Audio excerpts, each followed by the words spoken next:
once again, welcome back to our channel and welcome to Joie's University. And today I'll be discussing Article 8 of the Code of Ethics for Professional Teachers, which is titled The Teachers and the Learners. I think this is one of the most important things that you have to scrutinize.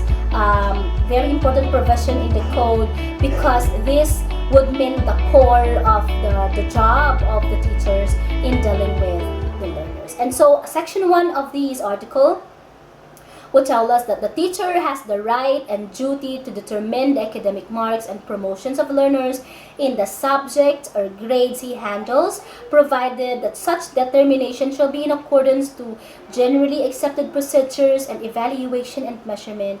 So in case of any complaint, teachers concerned shall immediately take appropriate actions observing due process. Okay? So the teacher has the sole duty to determine the academic marks of the students, okay? And I would like to emphasize this one. The teacher is the one merely computing the scores of the students. The students are the ones making their own grades. So there are times that teachers would also overlook some of the important data there.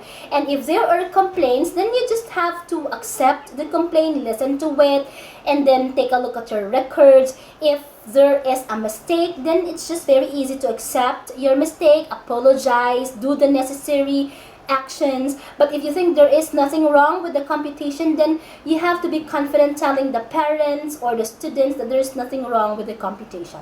Because more than anyone, the teacher is the only one who knows the grades of the students, because he is the only one who handles the results of the different evaluative tools and quizzes given to students. So give the students the right grades or the grades that due them based on the outputs and the scores that they have in their quizzes and activities. Next, the teacher shall recognize that the interests and welfare of the learners are of first and foremost concern and shall deal justifiably and impartially with each of them. So meaning the welfare of the students is our priority. Nothing more, nothing less. You teach because of your students. You teach because you would want your students to learn something from you. You are in the school because you would want to be part of the growth and development of the students. So you have to treat them impartially. No favoritism, no biases. You know, when I was a kid, it is just an observation, but I don't know if there is a reality in it or truthfulness in it. Yung mga teachers dati, parang they focus, parang mas gusto nila talaga yung mga estudyante na mayayaman, malilinis, malilinis tingnan, tapos kung may sino ang may naibibigay sa kanila, di ba? Sila yung unang natatap, sila yung unang nabibigyan ng magandang opportunities kahit hindi naman sila capable. Yun. So, yun yung may mga ganong instances during that time. Sila yung mga may contribute o kaya may maidodonate. Ako, ang nanay tsaka tatay ko ay mahirap lang naman. So, wala kaming maidodonate. So, I was not being tapped to do something, to something I want. Kasi I don't know kung anong qualifications dati. Pero parang ganon.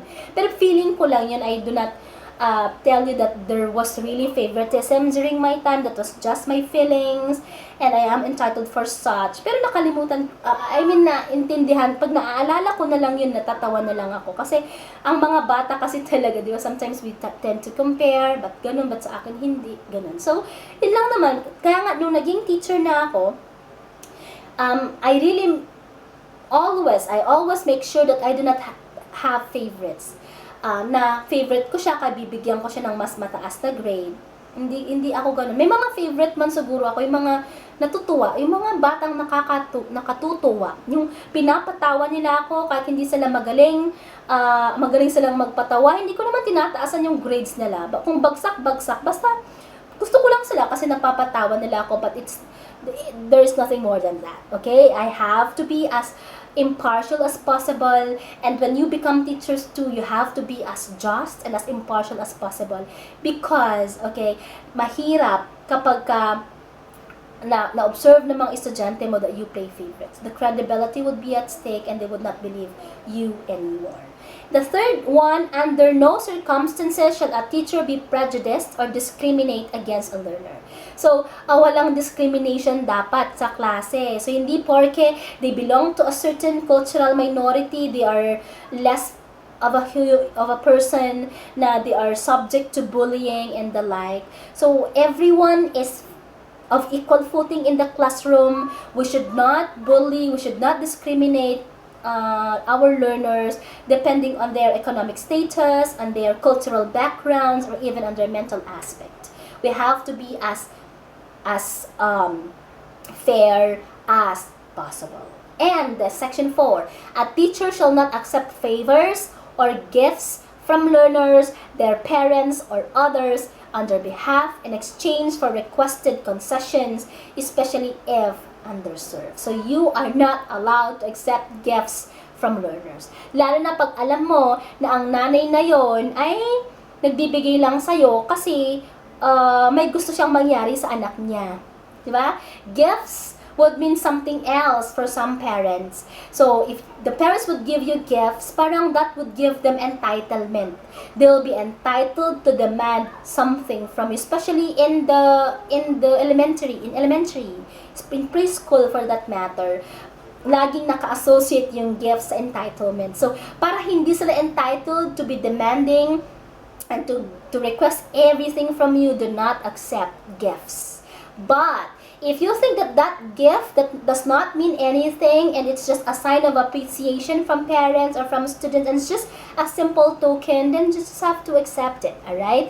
Kasi it's a token of appreciation, provided you also would not, you as a teacher should not also do something for the students or giving grades na hindi naman deserving ng estudyante dahil lang binigyan ka ng gift. Alright? So that you have to be partial, you have to be unbiased.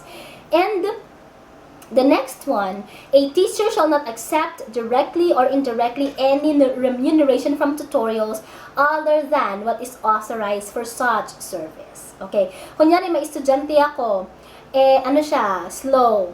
Naisipan ko siyang i-tutor ng hapon para cope siya sa pinag-aaralan namin, okay? Tinutor ko sa kanya yung klase ko, yung subject ko. Ikaw, na teacher, ako, hindi dapat ako humingi ng kahit na ano sa magulang because it's my job to tutor my students na medyo nalileft behind na. It's my job to give remediation for my pupils. But if the parents of a pupil from other year level would talk to you and would ask you to teach the students outside office hours, that's only then the time that you can ask for remuneration. Okay? But for remedial instructions given to your own students, you are not supposed to be getting additional remuneration because that is your job. Okay? Next. Section 6, a teacher shall base the evaluation of the learner's work only in merit and quality of academic performance. Okay? So, ang grades ng mga estudyante natin should only be based on the outputs of the students, based on the grades of the students in the different exams or quizzes. Hindi sa kung ano paman. Okay? Kasi may mga teachers na pag tinanong siya ng parents, bakit po bumaba ang grade ng anak ko sa English? So, ang rason ng teacher ay, ang gulo niya po kasi sa klase. That's not a good reason. You are not allowed to deduct scores ng mga estudyante sa quizzes at sa grades dahil lang magulo siya. Okay? Because the grades should be from the quality of academic performance, not on the behavior. Okay, I hope I made that one clear. Okay, next. In a situation where mutual attraction and subsequent love develop between teacher and learner, the teacher shall exercise utmost professional discretion to avoid scandal, gossip, and preferential treatment of the learner. Ngayon, hanggat maaari, do not fall in love with your students. Hanggat maaari, do not have an intimate relationship with any of your students. Okay? That's unprofessional for me. But the code says, if in the event there is a mutual attraction between the learner and the teacher, it says there, the teacher shall exercise utmost professional discretion. So, meaning, kung hindi niya na talaga mapigilan, gusto niya talaga yung estudyante niya, okay, the teacher and the students must be discreet, okay? Itatago na lang nila sa sarili nila yung namamagitan sa kanila so that, okay, hindi sila ma-scandal, hindi sila machismis, hindi sila pag-usapan, at hindi mabigyan ng meaning yung pakikisalamuhan ng teacher na yon doon sa estudyanteng involved. Okay? Observe utmost professional discretion. But, as much as possible, please, do not build any intimate relationship with your students. Okay? Pag hindi mo na talaga kaya, mag-antay ka na lang na graduate siya or mawala yung estudyante mo sa palad mo, sa klase mo. It's only then that you can have the love that you would want. Alright? Pero sa totoo, meron talagang mga teachers na gano'n. Talagang hindi ko maintindihan. Kasi ako talaga, bata ang tingin ko sa mga estudyante. Kahit nung bago ako, I taught when I was 20 years old. And ang mga estudyante ko sa 4th year college ay parang mas bata lang sa akin ng 4 na taon. So, pwede talaga kayo magkaroon ng relationship. Pero, depende rin siguro yun dun sa value yung pinangahawakan mo, tsaka sa preferences mo. Kasi, kung sa sarili mo, ayaw mo talaga ng ganon, whether by hook or by crook, you would not be engaging to any kind of relationship with the students. And that is what must be done. Alright? Next, a teacher shall not inflict corporal punishment on offending learners or make deductions from the scholastic ratings. This is what I was telling you a while back. Okay? No to corporal punishments. Hindi mo pwedeng saktan ang mga estudyante mo, pero I think hindi ganun ka-epektibo. Alam niyo, nung kami ang bata, sinasaktan talaga kami, pinapalo talaga kami. Tapos pag nagsumbong kami sa nanay namin, hindi kami kakampihan ng nanay namin. And the nanay would say, gungunam, naggulo ka kami, hindi ka kami nagtangkan kami ulong. Pero ngayon, pag sinumbong nung anak na, mama, sinaktan ako ng teacher ko, kinurot ako, the nanay would immediately go to the school and would complain against the teacher. Kaya siguro minsan tumitigas ang ulo ng mga bata kasi hindi na sila nakakaranas ng ganito. Pero because it's in the law, then you should not inflict any corporal punishments on offending learners. And that, like what I said a while back, you should not punish them, okay, by means of having deductions from their scholastic ratings. O, ang ingay mo, kaya dahil maingay ka, imbes na 100 ka, 50 ka na lang. That's a big no-no. Alright? That's a big no-no. And the last one, Section 9, the teacher shall ensure the conditions contribute to the maximum development of the learners and shall extend needed assistance in preventing or solving learners' problems and difficulties. Kaya nga ang trabaho ng mga teachers, hindi lang siya tuwing nagkaklase kayo. The life of the teachers and the job of the teachers sa mga estudyante would extend kahit na uwian na. Yung imbis na uwi ka na sana, may nag-away na estudyante ka or may lumapit sa yung estudyante na very problematic, kailangan mong makinig, kailangan mong suportahan siya sa pinagdadaanan niya. Those are all parts and parcels of your job as teachers. So you have to extend needed assistance. You have to ensure the conditions that would contribute to the maximum development of the learners. If the learners need you, okay?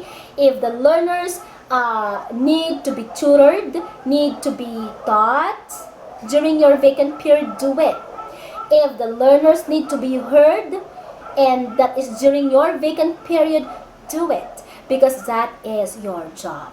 Because when you become a teacher, your job is not only limited to teaching students about things, like what I said, but it's more than that. It's about guiding them, listening to them, inspiring them, supporting them when